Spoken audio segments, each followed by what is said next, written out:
तो हेलो मेरे प्यारे बच्चों, नमस्कार, राधे राधे। कैसे हो आप सभी? तो आप सभी का स्वागत है बिहार के नंबर 1 प्लेटफॉर्म विद्याकुल पे, जिसे आप जैसे ही लाखों बच्चों के प्यार और भरोसे ने बनाया है। तो आई होप आप लोगों की पढ़ाई बहुत अच्छे तरीके से, शानदार से चल रही होगी और आपका मन पूरा लग रहा होगा पढ़ाई से, क्योंकि भाई आप किससे पढ़ाई कर रहे हो? करिश्मा मैम से। साइंस की स्पेशली बात कर रही हूँ मैं बेटा जी। तो आज हम पढ़ने वाले हैं साइंस का फिजिक्स का सेकंड चैप्टर, जो कि क्या है, मानव नेत्र। और आपके बोर्ड एग्जाम के पर्पस पे देखा जाए तो वेरी इंपॉर्टेंट चैप्टर है। ह्यूमन आई, ऐसा नहीं है कि ऐसा कोई भी पेपर बनाओ जिसमें ह्यूमन आई से क्वेश्चन ना पूछा गया हो बेटा। तो इसको आज ध्यान से आप लोग सुनिएगा, बिना मस्ती किए हुए, क्योंकि भाई अगर क्या होता है, नजर हटी तो दुर्घटना घटी, वैसा वाला सीन हो जाएगा। तो आप लोग प्लीज कमर वमर कसकर एकदम ध्यान देकर क्लास को देखना है बेटा। तो रेडी हो? सबसे पहला मेरा क्या क्वेश्चन रहता है, हाउस जोश। जोश लेवल क्या है बेटा? जैसे मेरा जोश लेवल है भाई, मैं तो बढ़िया न्यूट्रिशन वगैरह लेकर आई हूँ, पेट वेट भर भर के आई हूँ, एकदम काजू बादाम खा के आई हूँ, ड्राई फ्रूट्स वगैरह के बच्चों को आज मुझे पढ़ाना है और खासकर ह्यूमन आई के बारे में पढ़ना है। तो उसके लिए चाहिए हमें एनर्जी। तो भाई रेडी हो जाओ फटाफट और हम शुरू करते हैं। आज का हमारा लेक्चर है मानव नेत्र तथा रंग बिरंगा संसार, जिसमें प्रिज्म वगैरह के बारे में पढ़ा होगा। जानते होगे भैया लोगों के, जब जो 12th निकल चुके हैं उनसे पूछोगे ना कभी, भैया प्लीज साइंस के कुछ टॉपिक्स बताना, तो वो गिने चुने जो इंपॉर्टेंट रहते हैं वही बताएंगे। या तो बताएंगे लाइट, या तो लाइफ प्रोसेस में से पूछ लेंगे, किडनी वगैरह, डाइजेस्टिव सिस्टम वगैरह, या तो बोल देंगे मानव नेत्र। ऐसा कोई इंसान नहीं होगा जो मानव नेत्र के बारे में ना बताए। ठीक है, तो चलो भैया हम भी शुरुआत कर देते हैं, क्यों देर करें कि हाँ हम भी जाने मानव नेत्र। देख तो रहे हैं ये रंग बिरंगे संसार को, लोगों को, लेकिन कैसे ये संभव है, क्या होती है हमारी आंखों के, क्या फंक्शन है, उनको आज समझते हैं। सोचो, सपोज दैट अगर हमारे पास आंखें ना होती तो क्या आप मुझे देख पाते? इतनी सुंदर सुंदर मैम को देख पाते? नहीं ना, हम आपको नहीं देख पाते। हम यहाँ के अगल बगल चीजें, जैसे यहाँ पे रखे हुए बॉटल, फोन मेरा रखा है, चेयर रखी है, लैपटॉप रखा है, सिस्टम रखा हुआ है। सिस्टम इन द सेंस मतलब कि हमारा कंप्यूटर सिस्टम रखा हुआ है ना। तो ये सारी चीजें ना देख पाते बेटा जी। तो भगवान ने आंख वाख दी है, तो आज उसके बारे में थोड़ा जान लेते हैं क्या कैसे होता है। तो सपोज दैट अभी तक तो हम अपनी आंखें ऐसे देख रहे हैं ना सामने से, आज इसका अंदर का क्या स्ट्रक्चर होता है, संरचना क्या होती है अंदर की, वो समझेंगे, वो देखेंगे कि अच्छा ये होता है अंदर की पूरी संरचना। चलो भैया रेडी हो जाओ, तो 1 2 3 स्टार्ट। आ जाओ, जल्दी से करते हैं। चलो देखते हैं भैया कैसे क्या हो रहा है। तो ये देखो हमारा मानव नेत्र है। तो सबसे पहले हमको पता होना चाहिए हमारे मानव नेत्र में होते क्या क्या है, क्या क्या नेम से हम जानते हैं। पहले आप नाम जानोगे, सिर्फ दिखा दिया जाएगा। देखो हम सामने देख रहे हैं तो हमारी आंखें ऐसे देख रही। सपोज दैट आज मैं फॉर एग्जांपल अपनी आंख, हंसना नहीं कोई भी, हाँ, और खासकर कोई रील मत काट देना ऐसे में कोई भी करते हुए मेरा फंक्शन। तो मैं क्या बता रही हूँ, देखो ऐसे, अब मेरी आंखें हैं ये ऐसे हैं, मैं दिखाऊंगी। हम आंखें कैसे देख रहे हैं? ऐसे देख रहे हैं। अभी हमने अपनी आंखें ऐसे देख रहे हैं। अब क्या, अगर मैं तिरछा खड़ी हो जाऊं ऐसे, और मेरी आंखें आपको दिख रही है बेटा जी ऐसे, थोड़ी सी निकली हुई है, यहाँ पे निकला हुआ भाग थोड़ा सा दिख रहा होगा गोला सा, और ये अब अंदर की आंखों का संरचना है। ये जो डायग्राम बना हुआ है, ये वाला डायग्राम देखो, ये डायग्राम देखो, ये है ना पीछे वाला डायग्राम। ये जो आंखें देखो, मैं ऐसे एकदम खड़ी हो जाती हूँ, ये देखो ऐसे निकला हुआ है भाग, ऐसा निकला है ये वाला, ये निकला हुआ है, और फिर ये अंदर है, ये हमारे अंदर रहता है, ये हमारे अंदर रहता है। तो वो हम इसको आज समझने वाले हैं। बहुत लोग होंगे, बहुत लोगों को मैंने लेक्चर देख रखा है, वो लोग क्या करते हैं, यही डायग्राम में सारे नाम का, सारे चीजों को समझा देते हैं, और बहुत फिर तुम्हारे दिमाग में गोच गोच हो जाता है, कंफ्यूजन हो जाती है, समझ में नहीं आता है। तो मैं ये गलती नहीं करूंगी, मैं आपको एक एक पार्ट अलग अलग से समझाऊंगी बेटा जी, ये होता है, ये होता है, ये होता है। इसलिए अभी कुछ भी मत बोलना, अभी सिर्फ जान लो ये नाम क्या है। पहले इनके नाम को जानते हैं, स्ट्रक्चर आपने देख लिया, ऐसा होता है हमारी आंख का, है ना। तो अब हम थोड़ा नाम जान लेते हैं कि नाम क्या है, फिर एक एक वर्ड को हम अलग अलग से पढ़ेंगे। तो बेटा जी पहला चलो समझ लेते हैं, पहला नाम क्या है। पहला क्या है, श्वेत पटल। जैसे ये यहाँ दिखा देती हूँ, इसमें क्या क्या होते हैं, श्वेत पटल होते हैं, रक्तक पटल होते हैं, कॉर्निया होती है, आइरिस होती है, पुतली होती है, नेत्र लेंस होता है, सिलियरी मसेलिया होती हैं, मांसपेशियां होती हैं, दृष्टि पटल होता है, जली और कांचाप जल होता है, और क्या होता है, पीद बिंदु होता है, अंध बिंदु होता है, दृष्टि तंत्रिका होती है। चलो भैया नाम तो जान लिए, हमने नाम और डायग्राम पे जोर क्यों दिया, क्योंकि बेटा जी लॉन्ग क्वेश्चन, दीर्घ उत्तरी प्रश्न यहाँ से बन के आता है। कहेगा लेबल करके बताइए नाम का, या तो संरचना करके पूरा वर्णन कीजिए, संक्षेप में वर्णन कीजिए, ऐसा करके क्वेश्चन आ जाता है कि मानव नेत्र का संक्षेप में वर्णन कीजिए, दे देगा 7 नंबर का क्वेश्चन। अब बताओ तुमको उसमें फिर डायग्राम बनाना होगा, नाम लेबल करना पड़ेगा, फिर एक एक नाम का जो है उसको फिर तुमको समझाना पड़ेगा, उसके बारे में लिखना पड़ेगा, तो ऐसे पूरा फंक्शन करना पड़ेगा। तो चलो भैया अब अलग से समझ लेते हैं एक एक नाम के बारे में। तो कैसे है, चलो सबसे पहले समझते हैं हम बेटा जी श्वेत पटल के बारे में। श्वेत पटल क्या होता है आपका, तो श्वेत पटल जो हमारा सबसे बाहरी भाग होता है, ये सबसे बाहरी भाग होता है बेटा जी, सबसे बाहरी भाग होता है श्वेत पटल, जिसके अंदर हमारा मानव नेत्र होता है पूरा अंदर। ये क्या करता है, कठोर चीजों मतलब कठोर होता है, हमको धूल धक्कड़ बाहरी चीजों से सेव रखता है हमारी आंखों को। तो लिखा क्या है कि यह मानव आंख का सफेद बाहरी परत होता है, यह एक कठोर और रेशेदार ऊतक है जो संरचना सुरक्षा हमें प्रदान करता है, हमारी आंखों की सुरक्षा करता है ना, प्रोटेक्ट करता है। और नेत्र गोलक के आकार का होता है, ये देखो गोले आकार का है कि नहीं है, नेत्र गोलक के आकार का होता है, जिस तरह हमारी आंख होती है उसी टाइप की पूरी नेत्र गोलक के आकार में ये भी होता है। श्वेत पटल आंख के सामने कॉर्निया के साथ निरंतर होता है। कॉर्निया भी जस्ट पढ़ोगे, कॉर्निया भी हमारा ये है, यहाँ पे सबसे आगे वाला कॉर्निया होता है, तो ये कॉर्निया के साथ ही निरंतर क्या होता है एकदम उसी के समान पे। और यह कंजक्टिवा नामक एक पतली झिल्ली से ढका होता है, कौन से नामक से, कंजक्टिवा नामक झिल्ली से ढका होता है। और यह आंख की मांसपेशियों के लिए एक लगाव बिंदु के रूप में काम करता है, जो कि आंखों की गति को नियंत्रित करता है। और रक्त वाहिकाएं होती है बहुत कम। देखो ये सारी चीजें क्या होती है मैं समझा देती हूँ आपको। ये हमारी आंखों की जो गति होती है उसको भी नियंत्रित रखता है, और प्रकाश की रोशनी से भी, और धूल धक्कड़ जैसे कुछ भी है, या कोई भी बीमारी हो, या हमसे कोई भी चीजें जो बाहरी चीजों से, उनसे भी हमें प्रोटेक्ट करने का वर्क करता है। कौन, जैसे एक्सीडेंट वगैरह हो जाए तो आंखों को दिक्कत ना है, ये सारी चीजों से हमको कौन बचा लेता है, श्वेत पटल। देन उसके बाद रक्तक पटल की बात आती है, तो रक्तक पटल क्या करता है, रक्तक पटल आंख की संवाहनी परत है, जो कि श्वेत पटल और रेटिना के बीच में स्थित होता है। रेटिना आपका बेटा जी यहाँ पे है, और श्वेत पटल हमारा सबसे बाहरी है, और इनके बीच में हमारा क्या होता है बेटा जी, रक्तक पटल होता है। एक यहाँ पे ऐसे ऐसे रेड रेड टाइप का होता है, हल्का हल्का red red red red red red red red red ऐसे से भरा होता है, तो वो हमारा होता है रक्तक पटल। और उसमें क्या है, ये रेटिना को ऑक्सीजन और पोषक तत्व प्रदान करता है। किसको, रेटिना, रेटिना हमारा यहाँ पे है ना, ये रेटिना है, तो क्या करता है, उसको पोषक तत्व भी प्रदान करता है। कौन बेटा जी, रक्तक पटल। और क्या करता है, ये दृष्टि को धुंधला होने से बचाता है, जैसे कि हमें कोई चीज है धुंधला दिखाई देने लगा तो उससे भी हमको बचाता है, धुंधला नहीं दिखाने देता है। और क्या होता है, अतिरिक्त प्रकाश को अवशोषित करने में मदद करता है, प्रकाश को खींचने में मदद करता है। इतना इसका काम हो गया। चलो भैया दोनों देख लिया। अब बात आ गई कॉर्निया की। कॉर्निया क्या है बेटा जी, ये जो देख रहे हो ना, ये हमारा बाहरी वाला ये होता है कॉर्निया। अरे सब छोड़ो, ये जो सफेद कलर का हमारा दिख रहा होता है सबसे बाहरी ट्रांसपेरेंट परत होती है, ये देखो, आंख खोलो अपनी, मिरर के सामने खड़े हो जाओ, और फिर क्या करो, ऐसे देखो, सबसे बाहरी भाग सफेद कलर का ऐसा लेयर, एक हल्की बहुत पतली सी झिल्ली टाइप का एकदम पतली लेयर होती है व्हाइट कलर की, ठीक है। और होता क्या है, ये कॉर्निया आंख का साफ गुंबद के आकार का अग्रभाग है, सबसे ये जो निकला हुआ सा है और सबसे अग्रभाग है, ये ही हमारा क्या कहलाता है, कॉर्निया। और ये क्या है, परितारिका और पुतली को ढकता है, या रेटिना पर प्रकाश को केंद्रित करने में मदद करता है, धूल कीटाणुओं से सुरक्षा प्रदान करता है। ये भी बाहरी लेयर है आंख का, तो धूल वगैरह से हमको ले बचाता है। और क्या करता है, कभी आप लोग समझो, लोग कहते हैं ना कि हाँ नेत्र दान कर दिए, नेत्र दान कर दिए, तो नेत्र दान में क्या दान होता है आपको पता है, हमारा कॉर्निया ही दान होता है, कॉर्निया ही लोग दान करते हैं बेटा जी, ये चीज याद रखना। किसको दान करते हैं नेत्र दान में, कॉर्निया को, ठीक है।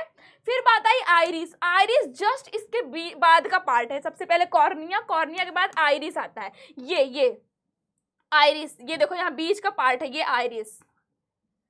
आइरिस पे ही हमारी आंख का कलर डिपेंड करता है। कभी कभी आप देखो किसी की आंखें क्या होती है, ब्लू कलर की होती हैं। ये ध्यान से देखो, हमारी आंख को व्हाइट के बाद एक बड़ा सा गोला है, थोड़ा भूरा टाइप का होगा, किसी का ब्लैक कलर का होगा, किसी का ग्रे टाइप का होगा। आंख की कलर अलग अलग होती है किसी किसी की ना। तो हाँ, जैसे मेरी क्या है, ब्राउन कलर की है। वैसे तो मेरी आंख इतनी छोटी दिख ही नहीं रही है ना, आई थिंक कि देखो ध्यान से देखो, ध्यान से मेरी आंखों में देखो बेटा जी, ब्राउन कलर का लेयर है और उसके बीच में ब्लैक कलर का बिंदु होगा। बिंदु जो ब्लैक कलर का एकदम गोला सा बीच में बिंदु है, उसको बोला जाता है पुतली, उसको बोलते हैं पुतली। और जो बगल वाला भाग है उसी को बोल रहे हैं आइरिस। आइरिस पे ही हमारी आंख का कलर डिपेंड होता है ना। जिसकी आंखें अलग अलग कलर की हो जाती हैं, किसी की ब्लू, किसी की ग्रे, किसी की ब्राउन, ऐसे, तो वो हमारा आइरिस ही है। आइरिस मानो रात के रंगहीन हिस्सा है, वही जो रंग दे रहा है अलग अलग। और ये पुतली को घेरता है, जो हमारी बीच वाला ब्लैक वाला हिस्सा है उसी को तो पूरा घेरे रहता है, पूरे साइड साइड पूरे घेरे रहता है। ध्यान दो थोड़ा सा, शुरुआत में आई थिंक कि आंख का डायग्राम नहीं है ना इसमें, नहीं तो दिखाती है आपको कैसे। आंख का आप ध्यान देना देना देना देना, दिखाऊंगी आपको। कहाँ गया कहाँ गया कहाँ गया, हाँ ये रहा। तो आइरिस क्या, देख लेना, अपनी आंखों को खोलो और ऐसे देखो। सबसे पहले व्हाइट वाला दिखेगा, देन उसके बाद ब्राउन कलर का थोड़ा बड़ा दिखेगा और सबसे छोटा बीच में ब्लैक कलर का दिखेगा। ठीक, अब क्या ये पुतली के आकार को नियंत्रित करता है। भाई पुतली का आकार कोई छोटा कोई बड़ा, ये नियंत्रित, अगर इसको हमने बड़ा किया तो हमारा पुतली का आकार भी बड़ा हो जाएगा, अगर हमने छोटा किया तो पुतली का आकार भी हमारा छोटा हो जाता है। और आंख को कितना प्रकाश प्रवेश करता है ये हमारा यही डिपेंड करता है, कौन बेटा जी, आइरिस ही। अब बात आता है पुतली की, क्योंकि पुतली को कौन कर रहा है नियंत्रित, आइरिस कर रहा है। तो पुतली, जो हमारा ब्लैक कलर का होल है उसी को बोलते हैं बेटा जी पुतली। पुतली ये देखो यहाँ, इसके बाद हमारा आगे ये यहाँ पे जो गोला गोला है पुतली, यहाँ पे ब्लैक कलर की होल टाइप का होता है पुतली। पुतली आइरिस के केंद्र में स्थित एक काला भाग होता है, काला गोलाकार छिद्र है हमारा। या आंख में प्रवेश करने वाले प्रकाश की मात्रा को नियंत्रित करने के लिए अपने आकार को क्या करता है, बदलता है ना। जितना प्रकाश की जरूरत होती है वो उसी अकॉर्डिंग उसको छोटा बड़ा करके करता है। तो ये हमारा कौन काम करता है, पुतली करता है बेटा जी। ठीक है, ओके, अब डन, आगे बढ़ते हैं थोड़ा। अब बात आ गई नेत्र लेंस की। नेत्र लेंस क्या है, तो आंख का लेंस पुतली के पीछे एक पारदर्शी लचीली संरचना है जो प्रकाश को रेटिना पर केंद्रित करता है। क्या करता है, हमारे आंख के लेंस को पुतली पर नियंत्रित करता है। देखो इसके बाद हमारा एक लेंस लगा होता है, क्या होता है, लेंस लगा होता है। कौन सा लेंस होता है, नेत्र लेंस जिसको बोलते हैं, जो कि हमारे क्या करता है बेटा, लचीली संरचना होती है, पारदर्शी होती है। आपको पता है कांच तो आंख में लगा नहीं दिया जाएगा कि कांच लगा दिया जाए, तो इसलिए क्या होता है, पारदर्शी एक लगा होता है। आप कभी ध्यान दो, ये नेत्र लेंस अलग बात है, लेंस की बात नहीं कर रही हूँ।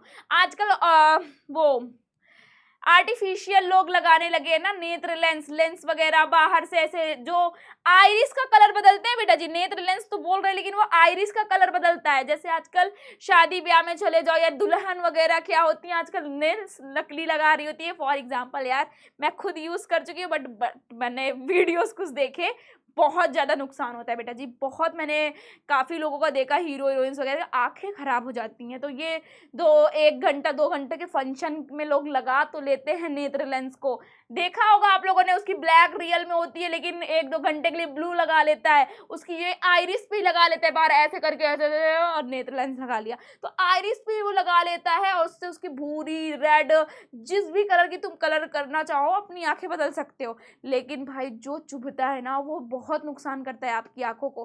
भाई नुकसान इतना कर सकते हैं कि आपकी आंख की रोशनी तक जा सकती है। तो कृपया मैं ये लड़कियों से निवेदन करूंगी बेटा जी, 2-3 घंटे के फंक्शन के चक्कर में अपनी आंखें मत बर्बाद कर लेना। तो जैसे हो, भगवान ने जो दिया बहुत अच्छा दिया है, प्लीज़ ये सब काम मत करना, ठीक है। मैं तो अब डर चुकी हूँ, मुझे जब मैंने वीडियोस देखे हैं तो जो मेरी आंखों में बसे हुए हैं तो मैं भूल चुकी हूँ बेटा जी, ठीक है। जैसे कि आपने करिश्मा कपूर को देखा होगा, सुना होगा नाम, उनकी आंखें रियल में उनकी वैसी है, वो कोई लेंस का यूज़ नहीं करती हैं। मैं सोची लाओ मैं भी करिश्मा कपूर जैसी बन जाऊँ तो मैंने लेंस का यूज कर लिया बेटा जी, एकदम गंदा। भाई नहीं करना है। तो कुछ हीरोइंस जो ऐश्वर्या राय का देखे, ऐश्वर्या राय का ग्रे कलर की होती है आंखें। और आजकल तो अभी कौन चली थी, अरे अभी कुंभ मेला में यार, क्या नाम था उसका, क्या नाम था, भूल गई एकदम। कुंभ मेला में एक लड़की बहुत फेमस हो गई थी आंखों की वजह से, उसकी आंखें भूरी भूरी थी एकदम, नाम भूल चुकी, मीनाक्षी सोनाक्षी आई थिंक, कुछ तो नाम था, ऐसे कुछ था, भूल गई मैं छोड़ो, जाने दो। हाँ, तो आंखें भी कुछ कुछ कुछ होती है। और हाँ भैया, एक सॉन्ग बना है, आंख में लगा के गोरी लेंस नीला नीला तवा कैलू जीला, है ना, ऐसे सॉन्ग चलते हैं ना, आपने सुने होंगे भैया। लेकिन तबाह नहीं कर रहा है जिला, अपनी आंख को तबाह कर रहा है। तो भैया सावधान हो जाए, ये लेंस लगाने वाला भैया जो डॉक्टर कर रहा है, जो उधर से बिना डॉक्टर की सलाह पे कुछ अपनी आंखों में गोच पाच ना करे, ठीक। चलो चलो आगे बढ़ते हैं भैया। तो ये लिखा हुआ है क्या, जो प्रकाश की रेटिना को केंद्रित करता है। देखो, जो प्रकाश आती है हमारे लेंस से, ये क्या करता है, यहाँ पे उत्तल लेंस का यूज किया जाता है बेटा जी, उत्तल लेंस का यूज करते हैं। किसका, उत्तल लेंस का। क्यों भैया, क्योंकि ये क्या करता है, जो भी प्रकाश आती है, जो भी प्रकाश आती है, उत्तल लेंस क्या होता है बेटा जी, कन्वर्जिंग लेंस होता है कि नहीं होता है, कन्वर्जिंग लेंस होता है कि नहीं, आपको पता होगा कन्वर्जिंग लेंस होता है हमारा। ये कर देता है हमारे आंख को एक जगह केंद्रित करने लगता है, जो कि रेटिना पे इमेज बनाने में हेल्प करता है। तो ये रेटिना पे जाके हमारा इमेज बन जाता है, जिससे हमको स्पष्ट चित्र दिखाई देता है। इस वजह से यहाँ पे कौन सा यूज करते हैं बेटा जी, कौन सा, उत्तल लेंस का यूज किया जाता है। चलो भैया देख लिया, अलग अलग दूरियों पे स्पष्ट रूप से देखने में मदद मिलती है, वही क्लियर हो गया कि हाँ वो उसके अकॉर्डिंग हमारा रेटिना पे चित्र बना देता है। अब बात आ गई सिलियरी मसल्स की, ठीक है। सिलियरी मसल्स की बात करें, इनके किनारे किनारे मसल्स होती हैं, उसको बोला जाता है सिलियरी मसल्स, ठीक है। क्या बोलते हैं, सिलियरी मसल्स बोलते हैं। तो ये क्या करते हैं, हमारे लेंस को छोटा बड़ा करते हैं, जिस अकॉर्डिंग से प्रकाश आया, और उसको छोटा या बड़ा करके हमारे डायग्राम, जो हमारा इमेज बनता है, उसको रेटिना पे बनवा देते हैं। तो किसकी हेल्प से वो छोटा बड़ा होता है, सिलियरी मसल्स, क्योंकि हमारा जो उत्तल लेंस है उसी मसल्स के पे ही टिका होता है, तो वो छोटा बड़ा करके हमको दिखाने में हेल्प करता है। जैसे लिखा है, सिलियरी मसल्स आंख में अंगूठी के आकार का मांसपेशियों में होती है। अंगूठी का आकार का मतलब होता है दोनों तरफ से घिरा हुआ है, ऐसे घिरा हुआ, उसी के बीच में क्या रखा है, हमारा उत्तल लेंस लगा हुआ है, जो लेंस के आकार को नियंत्रित करता है, छोटा बड़ा करता है, और उसको निकट या दूर वस्तु पर ध्यान केंद्रित करने में मदद करता है, ठीक है। चलो, दृष्टिपटल रेटिना की बात करें तो दृष्टिपटल रेटिना क्या है, हमारा रेटिना, जो हमारी आंखें जिससे हम देख पा रहे हैं, इमेज जाके बन जाती है, जो भी हम देखते हैं, तो वो हमारा दृष्टिपटल रेटिना ही तो हुआ ना। तो रेटिना आंख के पीछे प्रकाश के प्रति संवेदनशील परत है, जो छवियों को पकड़ती है। यहाँ से जो भी डायग्राम यहाँ जाके होता है, प्रकाश की यहाँ पे इमेज जो बन जा रही है, तो वो क्या होती है, हमारी दृष्टिपटल होती है बेटा जी, जो कि रेटिना फिर हम जो भी देखे होते हैं वो हमारी इमेज जाके वहां पे बन जाती है। और जो हमारा ये दृक तंत्रिका, ये कह सकते हो तंत्रिका, जो हमारे तुरंत दिमाग में, मस्तिष्क में पहुंचा देता है, अच्छा ये कुर्सी है, अच्छा ये टेबल है, अच्छा ये मेरा दोस्त है, अच्छा ये मेरी गर्लफ्रेंड, अरे ये उसकी गर्लफ्रेंड है, ऐसा याद आता है कि नहीं आता है। तो ये सारी चीजें कैसे, अभी समझते चलोगे। क्या है, ऑप्टिक तंत्रिका के माध्यम से ही मस्तिष्क को दृश्य तक संकेत भेजा जाता है। जो दृश्य संकेत देखते हैं, जो भी चीज हम यहाँ पे देख रहे होते हैं, तो वो ऑप्टिक तंत्रिका के द्वारा ही हमारे दिमाग में भेज दिया जाता है कि भैया ये चीज ये है, ठीक है। ये आपको क्लियर है, ओके बेटा जी, क्लियर होना भी चाहिए। अब बात आ गई जलीय कंचाप की। क्या, अरे यार ये तो बोर्ड मेरे साथ खिलवाड़ करता रहता है। जलीय और कांचाप द्रव की बात करें अगर, तो क्या होता है पता है, ये जो उत्तल लेंस है और ये कॉर्निया है, उत्तल लेंस और कॉर्निया के बीच, जो लेंस और कॉर्निया के बीच एक द्रव्य भरा होता है, तभी हमारी आंख देखो एकदम गीली गीली रहती है, लिक्विड से भरी होती है ना, इसमें तो कोई द्रव्य पाया जा रहा होगा। तो ये जो द्रव होता है यहाँ पे और यहाँ, एक इसके लेंस और रेटिना के बीच में भी एक द्रव्य पाया जाता है। तो ये द्रव को समझते हैं, कौन कौन से द्रव्य होते हैं बेटा जी। तो एक जलीय द्रव होता है, जलीय द्रव आंख के सामने वाले हिस्से में मौजूद होता है, ये यहाँ पे कॉर्निया और लेंस के बीच में जो यहाँ पे होता है, यहाँ पे जलीय द्रव्य पाया जाता है, और जो लेंस और रेटिना के बीच में पाया जा रहा है वो हमारा कांचाभ द्रव्य होता है। कौन सा बेटा जी? कांचाभ द्रव्य पाया जाता है। ठीक है, कांचाभ द्रव्य पाया जाता है जो कॉर्निया और लेंस को पोषण देता है। ये जो जलीय वाला द्रव्य होता है हमारे कॉर्निया और लेंस को पोषण देता है, जबकि बेटा जी कांचाभ द्रव्य एक जल ऐसा होता है जो आंख के पिछले हिस्से में भरा होता है, जिससे आकार बनाए रखने पे रेटिना को अपनी जगह पर रखने में मदद मिलती है। तो इसीलिए यहाँ पे पीछे हमारे आंख के पीछे कौन सा द्रव्य भरा होता है? कांचाभ द्रव्य। आंख के अगले वाले हिस्से में कौन सा होता है? हमारा जलीय द्रव्य। ठीक है, नो कंफ्यूजन? बिल्कुल नहीं, नो स्टडी नो कंफ्यूजन वाली बात नहीं है बेटा। जितनी स्टडी करोगे उतना कंफ्यूजन होगा। समझ में आई बात? भाई रुक जाओ भाई, मैं कोल्ड ड्रिंक पी रही हूँ, मेरी कोल्ड ड्रिंक गर्म हो गई है। गर्मियों का दिन चल रहा है बेटा, एनर्जी ड्रिंक चाहिए होती है हमें पढ़ाने के लिए, तो मैं अपने जोश लेवल को हाई रखने के लिए मैं ड्रिंक पीती रहती हूँ। अरे ड्रिंक नहीं, एनर्जी ड्रिंक, मतलब कोल्ड ड्रिंक पीती हूँ।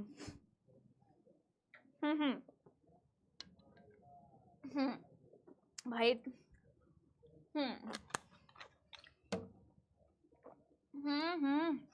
गिर जाएगी भाई ये तो। हाँ, अब बात आ गई पीत बिंदु की। पीत बिंदु क्या होता है बेटा? पीत बिंदु ये क्या करता है? पीत बिंदु, या इसको बोला जाता है मैक्यूलर रेटिना। एक क्या होता है, जहां हमारा रेटिना होता है ना, वहां पे एक ऐसा बिंदु होता है जो कि एक छोटा सा क्षेत्र होता है, एकदम छोटा सा क्षेत्र होता है बिंदु के तरीके के, जो तीक्ष्ण केंद्रीय दृष्टि और रंग बोध के लिए जिम्मेदार होता है। ये क्या करता है?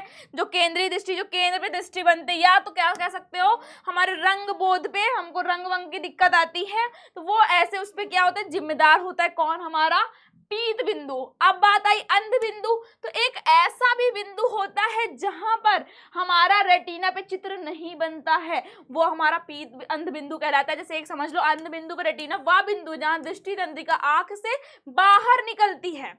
हाँ देखो, दोनों में एक चीज और मैं कह सकती हूँ बेटा जी, देखो पीत बिंदु में होता है जहां पे हमारा एक कहीं रेटिना पे डायग्राम नहीं बन रहा होता है, इमेज नहीं बन रही होती है, वो पीत बिंदु होता है। और अंध बिंदु वो होता है जहां से हमारे रेटिना के पास जो इमेज बन रहा है वो वहां से दृष्टि तंत्रिका आंख से बाहर निकल रही होती है। जो हमारी तंत्रिका होती है दो तरीके की होती है, तो जो तंत्रिका होती है वहां किसी ना किसी जगह से तो निकल रही होगी, किसी ना किसी जगह से तो निकल रही होगी ना। तो ये देखो, ये जो निकल रहा है यहाँ से, तो इसी को बोलते हैं अंध बिंदु। यहाँ से निकल रही है ना, तो अंध बिंदु। यहाँ पे नर्व वगैरह होती है, ऐसे ऐसे करके फिर निकलती हैं, ऐसे ऐसे स्ट्रक्चर होते हैं, ऐसे ऐसे करके स्ट्रक्चर होते हैं बेटा जी। तो यहाँ से नर्व निकलती है, तो जहाँ से निकल रही होती है उस बिंदु को बोला जाता है अंध बिंदु। जहाँ पे देखो कोई चित्र नहीं बनता, जहां पे हमारा कोई चित्र नहीं बनता, और इसीलिए वहां कोई छवि भी नहीं देखी जाती। क्लियर? दृष्टि तंत्रिका क्या होता है बेटा जी? दृष्टि तंत्रिका भैया जिससे हम देख रहे हैं, दृष्टि तंत्रिका वही तंतुओं का एक मंडल है जो कि रेटिना से मस्तिष्क तक दृष्टि के संकेतों को भेजती है। जो भी चीज हम देखे रहते हैं वो हमारे दिमाग में छप जाती है, और यह एक संचार केबल की तरह काम करती है। जैसे हमारा नेटवर्क केबल की तरह है ना काम कर रहा होता है, वैसे ही हमारे आंख में केबल का काम कौन कर रहा है? दृष्टि तंत्रिका, जो कि तुरंत न्यूज पहुंचा दे रही है कि उसने ये चीज देखा है। और क्या? जिसने मस्तिष्क को आंख के कैप्चर की गई छवियों की व्याख्या करने की अनुमति दी है। हम तुरंत समझ जाते हैं, इसने ये देखा, इसने इसको देखा, इस लड़की को देखा, उसको देखा है। तुरंत ये चीज पहुंचाता है हमारा दृष्टि तंत्रिका। ठीक है, ओके। अब बात आ गई है भैया, आंख द्वारा प्रतिबिंब का निर्माण कैसे होता है, इमेज कैसे बन जा रही है। वो चीज हम समझते हैं कि हमारे आंख देख तो रहे हैं, लेकिन इमेजेस कैसे बनती है। तो आप समझो, जैसे मैंने बोला, हम अब स्ट्रक्चर बना सकते हैं, है ना। और दूसरी कलर का यूज करती हूँ कब से, चलो नीला कलर करती हूँ, है ना।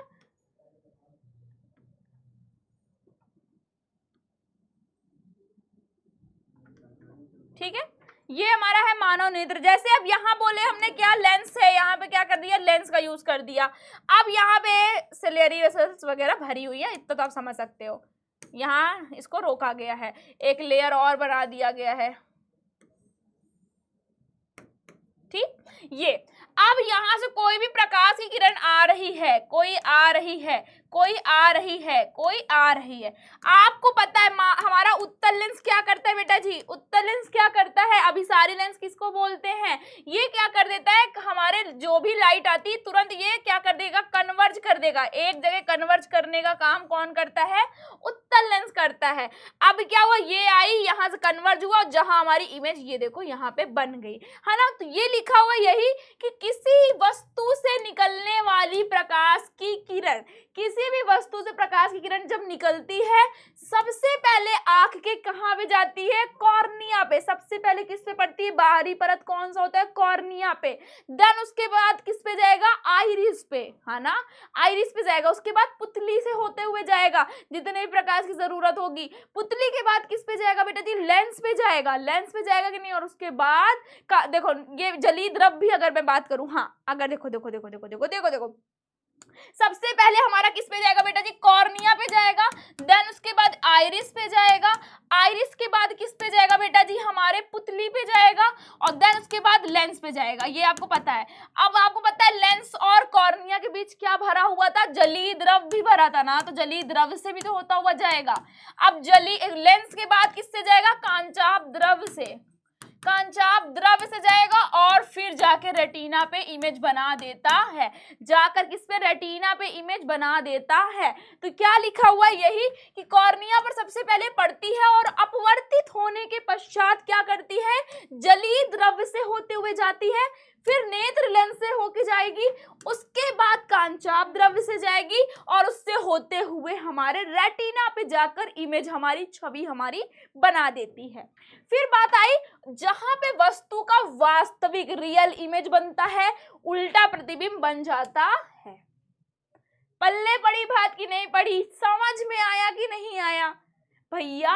तो काहे नहीं तुम लोग कमेंटवा करते हो? कमेंट कर दिया करो यस मैम, ऑल ओके, समझ में आया, मैम चमक रहा है, मैम चमक रहा है, एकदम मजा आ रही है क्लास में। तो भैया कौन पढ़ा रहा है? याद करो, करिश्मा मैम की क्लास में आपको एकदम हैप्पी हैप्पी रहना है और दांत निकलते रहने चाहिए, हंसते हुए पढ़ाई करनी, एकदम बोझ लेके, बर्डन लेके तो बिल्कुल पढ़ाई नहीं करनी है, क्योंकि ना मैं बर्डन लेके रहती हूँ ना मैं आपको रहने दूंगी। तो बिल्कुल भी आराम से रिलैक्स होके पढ़ाई करिए, ठीक। फिर क्या है? प्रतिबिंब के निर्माण का संदेश दृष्टि तंत्रिकाओं द्वारा। जब इमेज बन गई, अब इमेज से मस्तिष्क पे भी तो जो चीज जाएगा, कैसे कैसे हमें पता चलेगा? ये टेबल है, ये बोतल है, ये करिश्मा मैम है, ये हमारे बच्चे हैं, कैसे कैसे जानेंगे? तो कैसे जानेंगे? संदेश दृष्टि तंत्रिकाओं से पहुंचा देता है हमारे मस्तिष्क तक संदेश, और क्या हो जाता है? जिसके कारण मस्तिष्क अनुभव के आधार पर इस प्रतिबिंब को सीधा हमको दिखाई दे देता है। इसी से हम जान जाते कि अच्छा भैया ये चीज यहाँ रखी है, ये इंसान का नाम ये था। डन है? डन है? फिर समझो बेटा, क्या अब बात आ गई नेत्र लेंस की फोकस की लंबाई। हमने फोकस तो अभी देखा ही नहीं। अब भैया यहाँ उत्तल लेंस है, यहाँ फोकस भी तो जानना है। फोकस कैसे? तो मानो नेत्र जो है, लेंस और रेटिना के बीच की दूरी, किसकी? ये जो मानव नेत्र का लेंस है इसका, और ये रेटिना, इनके बीच की दूरी, ये देखो इनके बीच की दूरी जो है, बीच की दूरी नेत्र लेंस की फोकल लंबाई कहा जाता है। इसी को फोकल लंबाई कहा जाता है। नेत्र लेंस से और कहां तक? रेटिना के बीच की लंबाई को क्या कहा जाता है बेटा जी? फोकस लंबाई कहा जाता है। और नेत्र लेंस की फोकल लंबाई परिवर्तनशील होती है। हम उत्तल लेंस को क्या कर देते हैं? अपने सिलियरी मसल्स द्वारा छोटा बड़ा करके अपनी फोकस दूरी को भी हम चेंज करते रहते हैं और उसी के अकॉर्डिंग अपने इमेजेस को रेटिना पर हम बनवा लेते हैं। तो क्या हमारी फोकस लेंस हमारी बदलती रहती है, हम फोकल की लंबाई को बदलकर अपना इमेज एकदम रेटिना पर बनवा लेते हैं। ठीक है, ये समझ में आया आपको? चलो भैया अब आगे बढ़ते हैं। अब क्या है? अब हमको समझना है मानव नेत्र की समायोजन क्षमता, कितनी कैपेसिटी होती है, कितनी रियल कैपेसिटी है कि हम बिना कोई प्रभाव डाले नॉर्मल अपनी आंखों से कितनी दूर देख सकते हैं या कितनी पास देख सकते हैं। अब तुमको जैसे फॉर एग्जांपल हम ये ना लेकर हम अपनी कोल्ड ड्रिंक की बोतल लेंगे, थोड़ा सा पी लूं तो बचा है, रुक जाओ फिर दिखाती हूँ। ठीक है, क्या है, ये बोतल है। अब मैं तुमसे बोलूं ये इतनी दूर पे रखा हुआ है, हाँ यहाँ पे रखा है, अगर मैं इसको यहाँ देख रही हूँ, नॉर्मल अपनी आंखों से देख ले रही हूँ, देखो तुम लोग को दिख रहा होगा, नॉर्मल ऐसे दिखाती हूँ, ये नॉर्मल देख लिया, नॉर्मल।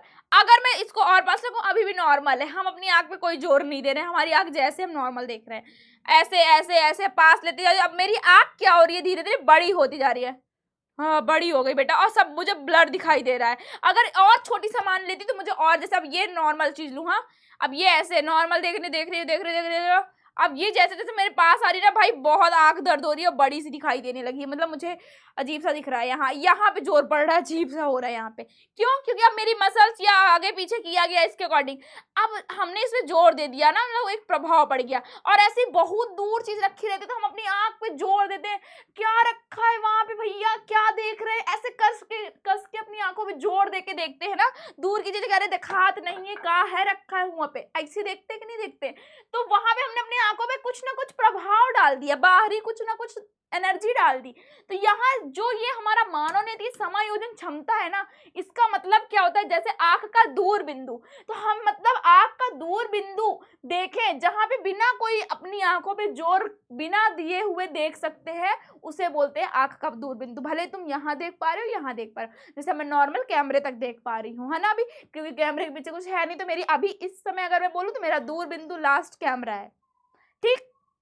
तो लिखा क्या है, और मैं बिना कोई देखो जोर के देख ले रही हूँ, तो लिखा है आंख से अधिकतम दूरी पर स्थित वह बिंदु जिसे आंख बिना किसी समायोजन क्षमता के कोई भी बिल्कुल भी उसमें जोर ना देकर बिल्कुल आराम से देख ले रहा है, स्पष्ट रूप से देख ले रहा है, वो हमारे आंख का दूर बिंदु होता है ना, वही हमारा क्या कहलाएगा, दूर बिंदु।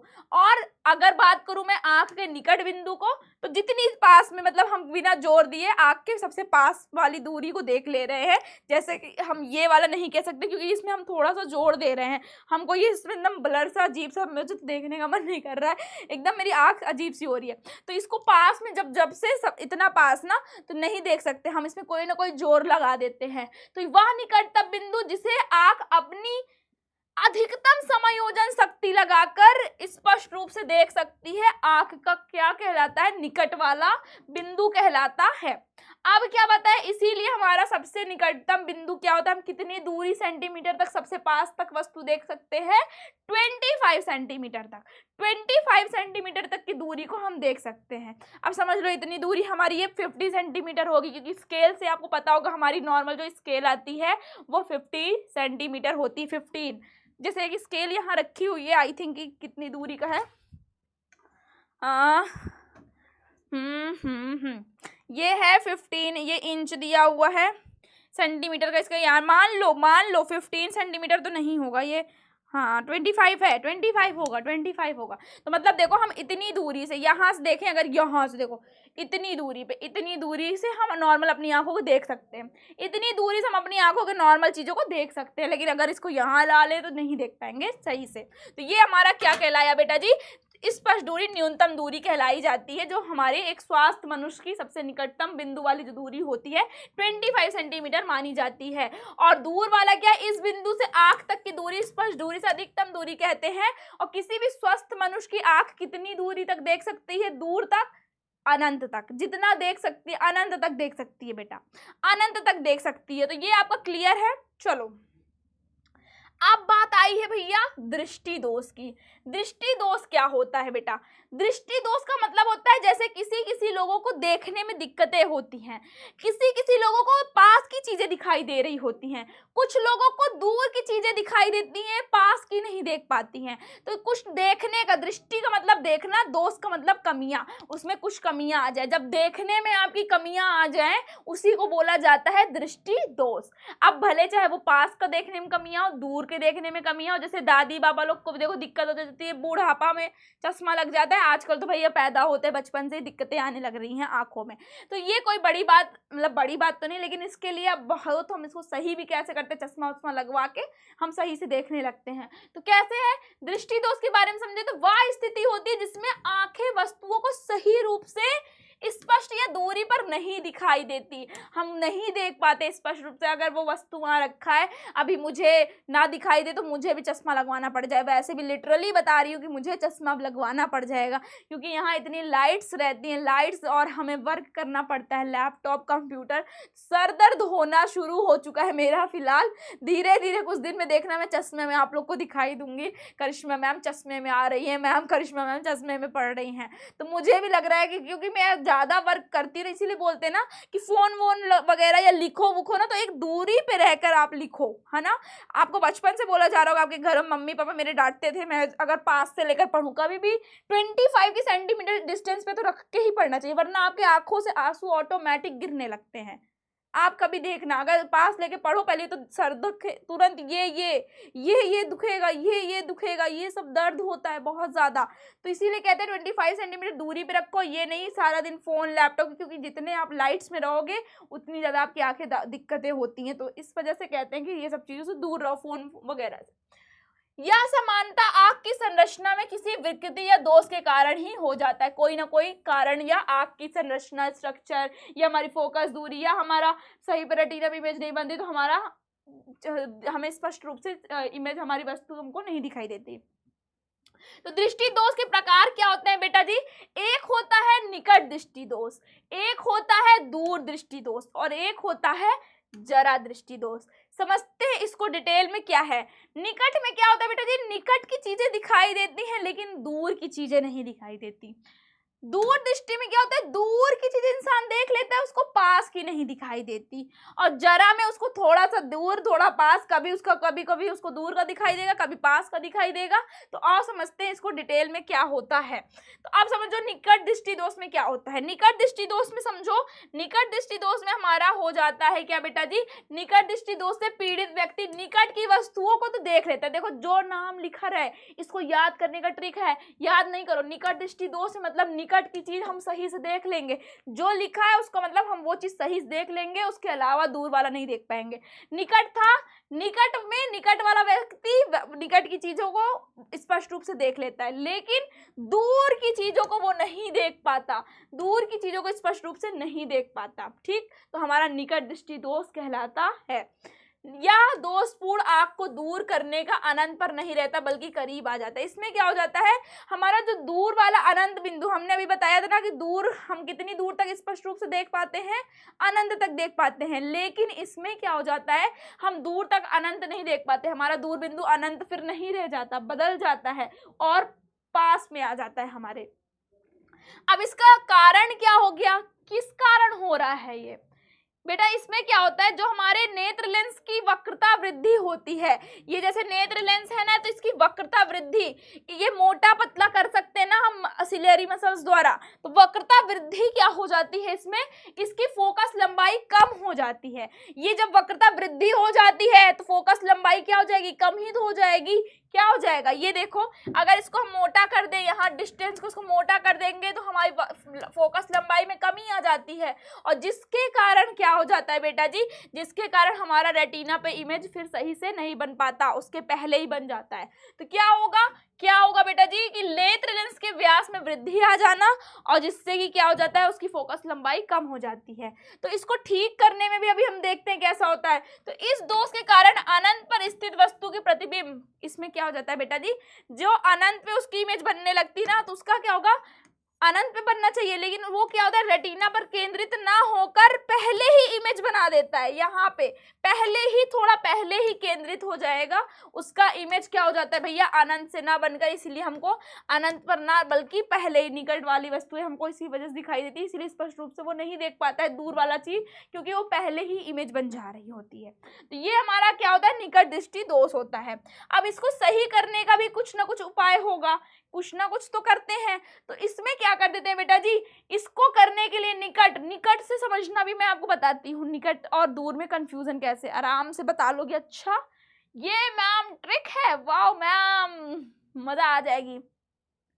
इसको दूर करने के लिए इसमें अवतल लेंस का यूज करते हैं बेटा जी। किसका? इसमें हम अवतल लेंस लगा देते हैं। अवतल लेंस क्यों लगा देंगे बेटा जी? क्योंकि ये क्या करेगा? डाइवर्ज कर देगा। क्या करता है? डाइवर्ज करता है। अपसारी लेंस होता है ना, तो ये क्या करता है, जब कोई वस्तु से हमारी प्रकाश की किरण आती है तो ये यहाँ पर अपवर्तन के बाद क्या होगा बेटा जी? अपवर्तन के बाद ये थोड़ा थोड़ा डाइवर्ज हो जाएगा, थोड़ा थोड़ा क्या हो जाएगा? डाइवर्ज हो जाएगा। और डाइवर्ज हो जाएगा। अब आपको पता है कि हमारा जो कॉन्वेक्स लेंस होता है, उत्तल लेंस होता है जो, वो क्या करता है? वस्तु को कन्वर्ज करने का, मतलब हमारी प्रकाश की किरण को कन्वर्ज करने का करता है काम, मतलब कि अभिसारी लेंस होता है, कन्वर्ज करने का काम। तो यहां से क्या हो जाएगा? फिर ये डायरेक्ट हमारे कन्वर्ज कर देगा रेटिना पे, जिससे कि हमारी करेक्ट इमेज अनंत पे, फिर हमारी इमेज क्या बन जाती है? रेटिना पे। और फिर हमको अपना वस्तु का जो इमेज होता है क्लियर दिखाई दे देता है, स्पष्ट दिखाई देता है। तो क्या करेंगे? जब हम जाते हैं ना वहाँ चश्मा उस्मा लगवाते हैं, तो फिर वो अवतल लेंस वाला यूज कर देता है, लेंस लगा देता है। क्या? निकट दृष्टि दोष का सुधार इसीलिए करेंगे, जब कोई आदमी को अगर निकट का चीज दिख रहा हो, दूर का नहीं दिख रहा हो, तो क्या लगा देते हैं बेटा जी? सुधार करने के लिए निकट में अवतल लेंस का यूज कर देते हैं। निकट दृष्टि दोष को ठीक करने के लिए उचित फोकल लंबाई वाले अवतल लेंस का यूज करते हैं, चश्मे का उपयोग कर दिया जाता है, जिसके कारण अनंत से आने वाली किरण अवतल लेंस के अपवर्तन के बाद आंख के दूर बिंदु से आती प्रतीत होती है, और जिसके कारण ये रेटिना पर केंद्रित हो जाती है। ठीक, अब बात आ गई दूर की। हमने ये समझा। अब दूर दृष्टि दोष में क्या होगा? अभी दूर और निकट का समझा दूंगी कि किसमें कंफ्यूजन ना रहे, कि किसमें कौन से लेंस लगा के सही कर दिया जाता है। अब देखो कैसे हमारा दूर दृष्टि दोष क्या हुआ? दूर दृष्टि दोष से पीड़ित व्यक्ति क्या करता है? दूर में क्या होगा? दूर की चीज क्लियर देख लेगा, निकट की चीजें नहीं देख पाएगा। दूर का दूर देख लेगा, निकट की चीजें नहीं देख पाएगा। तो क्या कहते हैं? लेकिन पास की वस्तु को वो स्पष्ट रूप से नहीं देख पाता। इसमें क्या हो जाता है बेटा जी?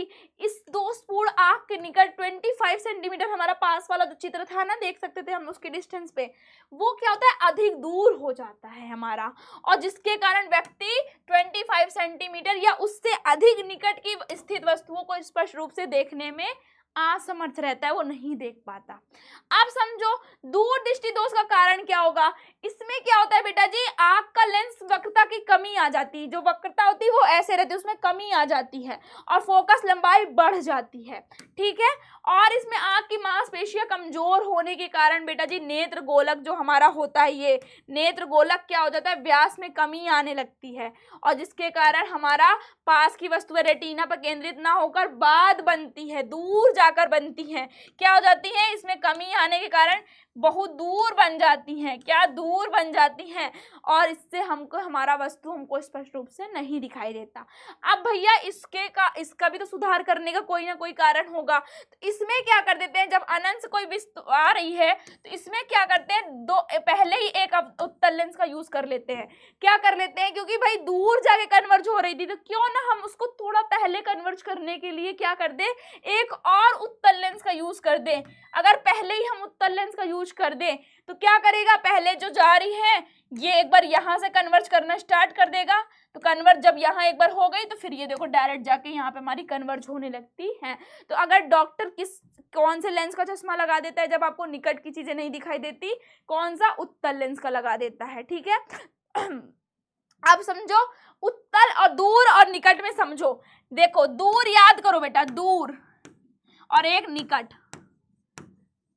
ठीक, दूर भाई बेटा, दूर दूर ऊ आया ना, ऊ दूर दूर। तो दूर को सही करने के लिए, दूर दृष्टि दोष को दूर करने के लिए बेटा जी उत्तल लेंस का यूज करेंगे। देखो दूर में ही छुपा है ऊ,